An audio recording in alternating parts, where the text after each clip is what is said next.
I really didn't want to make this video. I really badly didn't want to make this video. Enough that I checked with multiple people to make sure the translation I'm getting here is as close as possible to what is exactly being said. But yes, for those that missed it, following episode 23 of Mushoku Tensei Season 2, Rifujin made a few tweets, and they're very concerning tweets. Now, I don't want to be a doomer here. I want everybody to take everything I'm about to say with a massive grain of salt. There's going to be context here that could possibly be lost in translation. There's also issues with him being sort of vague about what exactly he's talking about, because we don't know exactly what he's talking about. But I will say that for those that know the source material of Mushoku Tensei, if you've watched episode 23 of Mushoku Tensei's second season, yeah, it's some things sort of start to connect here, and it does draw some unfortunate conclusions that you might be drawing here. But let's get to what the tweets say. Additionally, I will be talking about episode 23, so if you haven't watched it yet, you might want to skip this video. Stories like last week, while shocking, are common enough to take in stride. But when I realize there will always be a certain number of people who can't accept stories like this one, I start to worry about how to make it more acceptable to a wider audience, and it makes my stomach churn. First and foremost, I want to make it perfectly clear to people that a lot of Rifujin's concerns about the acceptance of Mushoku Tensei and the questionable subject within it, the very tough subject matters that it gets into, is an issue even domestically. Him and the director have stated multiple times, even domestically in Japan, there was concerns as to if people would accept this story.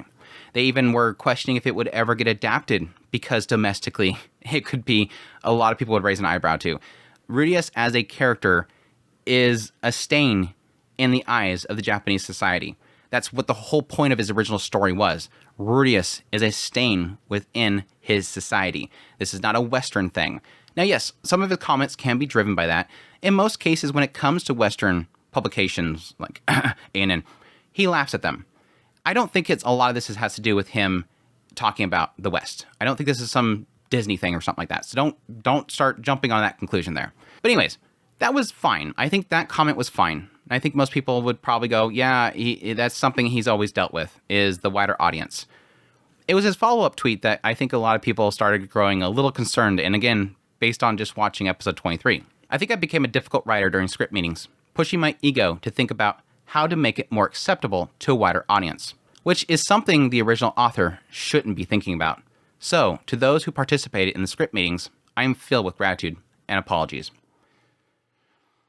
Again, if you watched episode 23, that might raise a couple red flags. Now, I will say one of the things that made me pause in even getting into this discussion about his tweets was a reply that he made to somebody that was saying, you know, hey, I don't want you to hold back.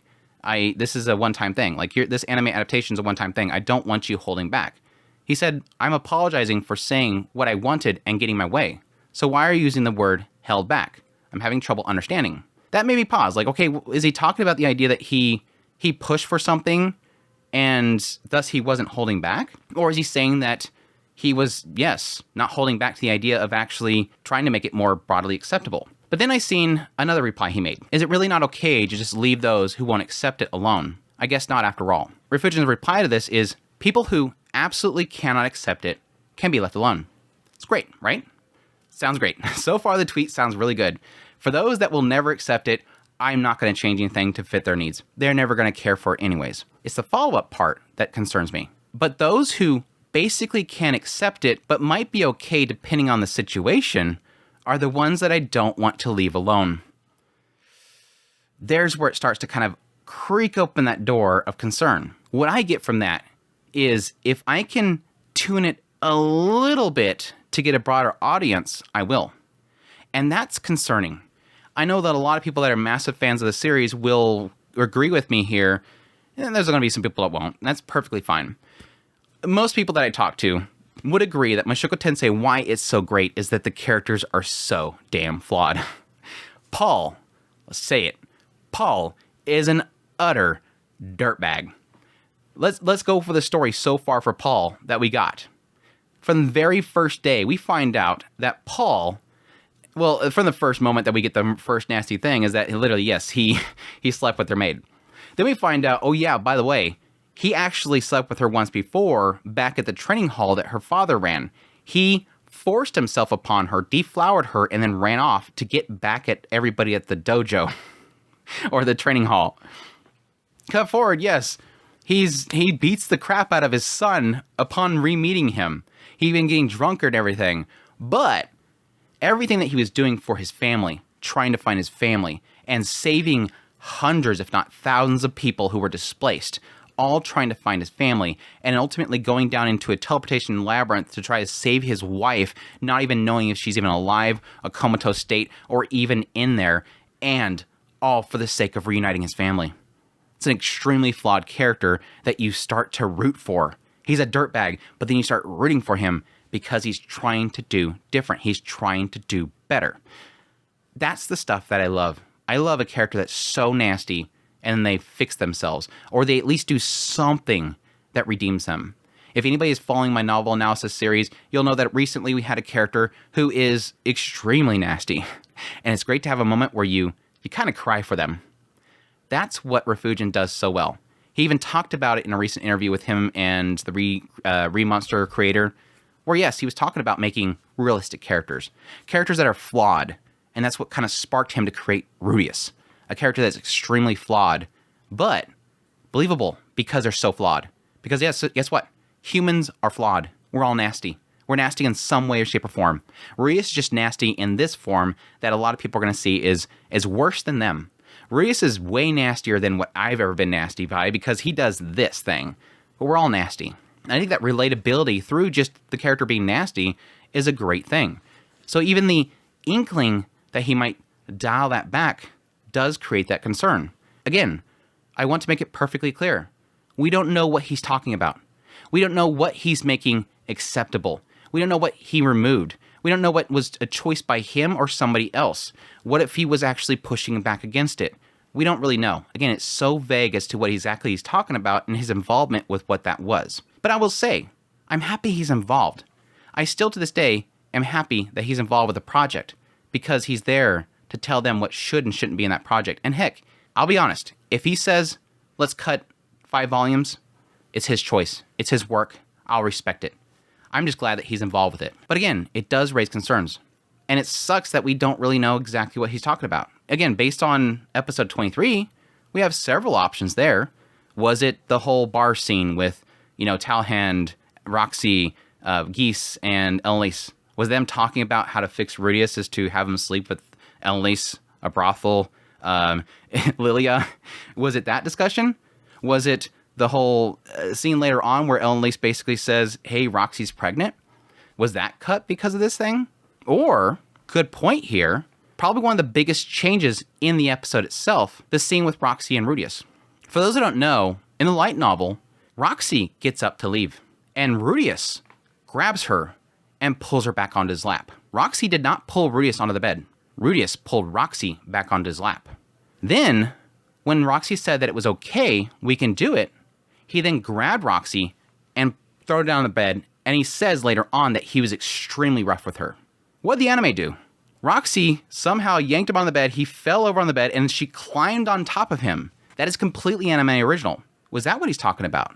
Softening the blow and making it more widely acceptable by not having Rudius pull Roxy back onto his lap and then thrust her onto the bed and go at it, but instead have Roxy grab him, throw him on the bed, and climb on top of him, showing her being the initiator and the aggressor in the whole thing. Was that what he's talking about?